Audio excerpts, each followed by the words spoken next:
আসসালামু আলাইকুম সবাইকে। আশা করি সবাই ভালো আছেন। অনেকদিন ভিডিও দেওয়া হয় না এবং আহ, অতটা কে হোয়াটসঅ্যাপে বা ফেসবুকে রিপ্লাই দিতে পারতেছি না অনেক মানুষের।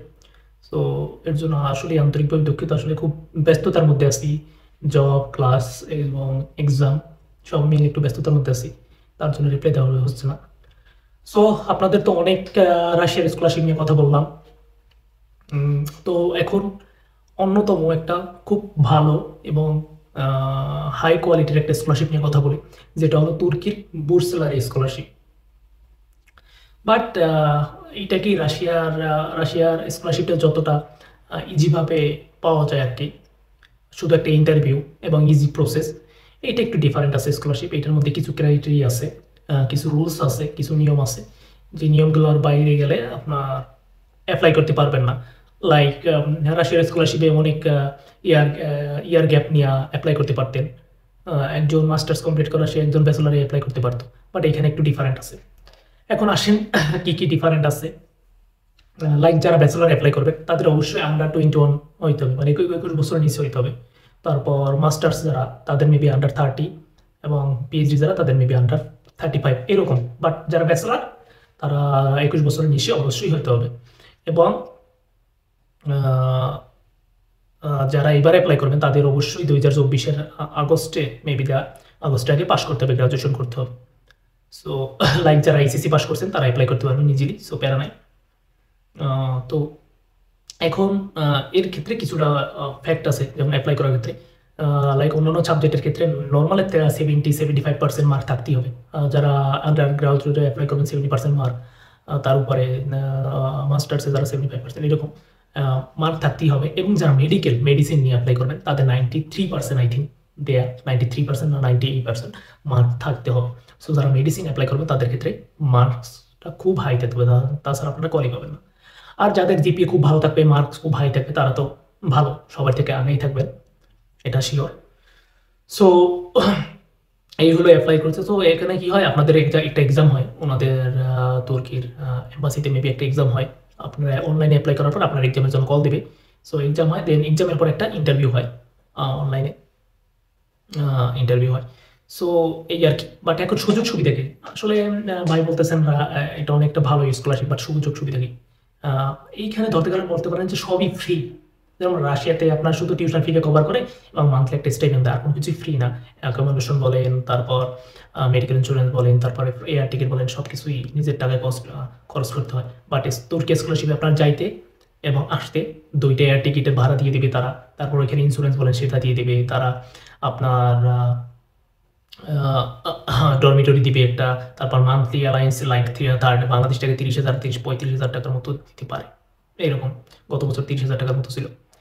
সো হিউজ একটা, এই থেকে মানে কি আপনি কোনো রিল্যাক্সে পড়াশোনা করতে পারবেন ইজিলি। এখন আসেন অসুবিধা কী কী, ঠিক আছে? সো প্রত্যেকটা স্কলারশিপের সুবিধা অসুবিধা থাকে। এখানে আমরা আসছি, এখানে সুবিধা অসুবিধা আছে। তো অসুবিধা বলতে যেটা, ওইখানে আপনার অবশ্যই তুর্কি মিডিয়ামে পড়াশোনা করতে হবে। যদি ইংলিশ মিডিয়াম থাকে সো হয়তো অপরচুনিটি দিতে পারে, but I don't know exactly. তো সেকেন্ড হইল, ওইখানে কোনো পার্ট টাইম জব করা নাই, বা ধরতে গেলে পার্ট টাইম জব করার সুবিধা নাই বললেই চলে। সো এইটা কি, সো যেহেতু আপনাদের এটা ফুল ফান্ডেড স্কলারশিপ, সো আপনাদের পার্ট টাইম জব করার ওইরকম কোনো কিছুই লাগবে না। সো বিনা খরচে আপনারা পড়াশোনা করতে পারবেন সুন্দর মতো, পড়াশোনার উদ্দেশ্যে যান। এবং পড়াশোনা করলে তুর্কি থেকে ইজিলি যে কোনো ইউরোপের কান্ট্রিতে বা অন্য কান্ট্রিতে আপনি মুভ করতে পারবেন। সো এটা আপনার জন্য ইজি। বাট রাশিয়াতে আসলে, রাশিয়াতে বর্তমানে এটা একটু খুবই হার্ড। বাট রাশিয়াতে আবার ফ্যাসিলিটিস আছে, রাশিয়াতে পার্ট টাইম জব করা যায়। সো ভালো ক্যারিয়ার আছে এখানে।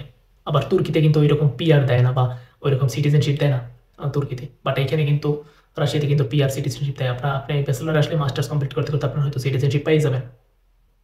সো সব জায়গায় সুযোগ সুবিধা অসুবিধা আছে, এইটুকুই।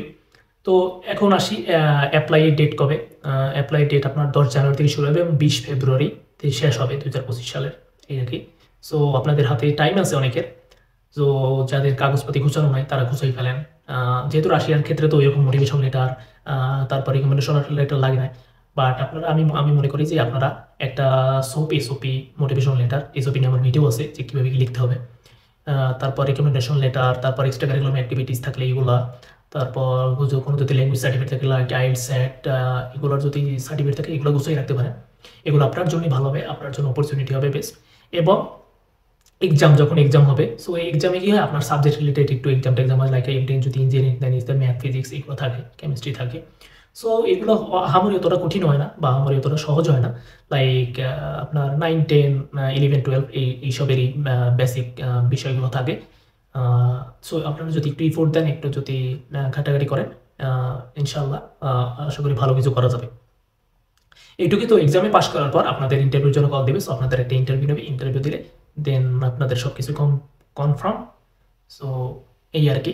বাট স্কলারশিপটা যদি পাইতে পারেন আপনি, আমি মনে করি যে এটা আপনার জন্য অন্যতম একটা ভালো স্কলারশিপ হবে এবং খুব আরাম আয়েসে 5টা বছর এখানে সুন্দরভাবে ভালোভাবে পড়াশোনা করতে পারবেন। এবং তুর্কির আপনার ইউনিভার্সিটিগুলো অনেক টপ ইউনিভার্সিটি আছে এবং তুর্কির মতো সুন্দর একটা দেশে পড়াশোনা করার মতো চান্স পাওয়ার মতো একটা সুযোগ পাওয়া, এটা আসলেই খুবই ভাগ্যের ব্যাপার। সো সবাই সেরাটা ট্রাই করেন। এবং এই স্কলারশিপের বিষয়ে আরও কিছু জানার থাকলে ইনশাল্লাহ আমি ভিডিও দেওয়ার ট্রাই করবো, আপনারা কমেন্ট করে জানাবেন। তো সুস্থ থাকবেন, ভালো থাকবেন, আল্লাহ হাফেজ।